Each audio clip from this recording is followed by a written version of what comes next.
I'd always been aware of other dogs, though I'd never personally met any, except those in my own family.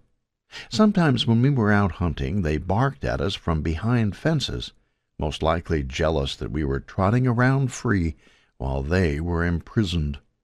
Mother, of course, never let us approach any of the strangers, while Fast usually bristled a little, somehow insulted that anybody would dare call out to us while he lifted his leg on their trees. Occasionally, I even saw a dog in a car. The first time this happened, I stared in wonderment at his head hanging out the window, tongue lolling out.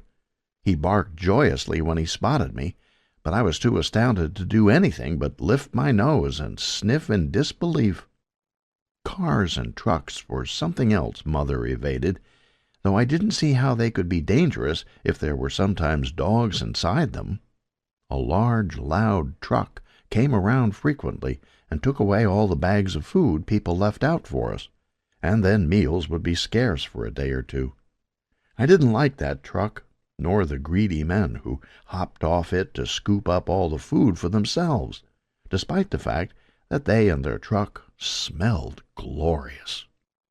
There was less time for play now that we were hunting. Mother snarled when Hungry tried to lick her lips hoping for a meal, and we all got the message. We went out often, hiding from sight, desperately searching for food. I felt tired and weak now, and didn't even try to challenge Fast when he stood with his head over my back, thrusting his chest at me. Fine, let him be the boss. As far as I was concerned, my short legs were better suited for the low, slinking run our mother had taught us anyway. If Fast felt he was making some sort of point by using his height to knock me over, he was fooling himself. Mother was the dog in charge.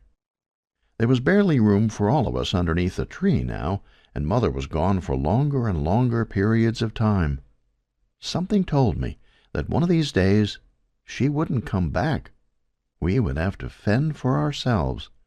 Fast always pushing me out of the way, trying to take my share. Mother wouldn't be there to look after me.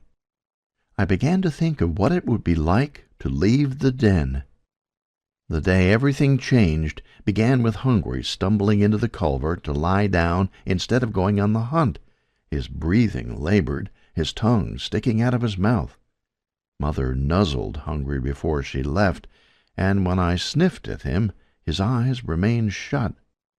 Over the culvert was a road, and along the road we'd once found a large dead bird, which we'd all torn into until Fast picked it up and ran off with it. Despite the danger of being seen, we tended to range up and down this road, looking for more birds, which was what we were doing when Mother suddenly raised her head in alarm.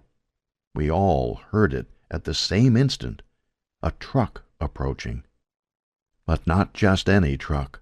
This same vehicle, making the same sounds, had been back and forth along our road several times the past few days, moving slowly, even menacingly, as if hunting specifically for us.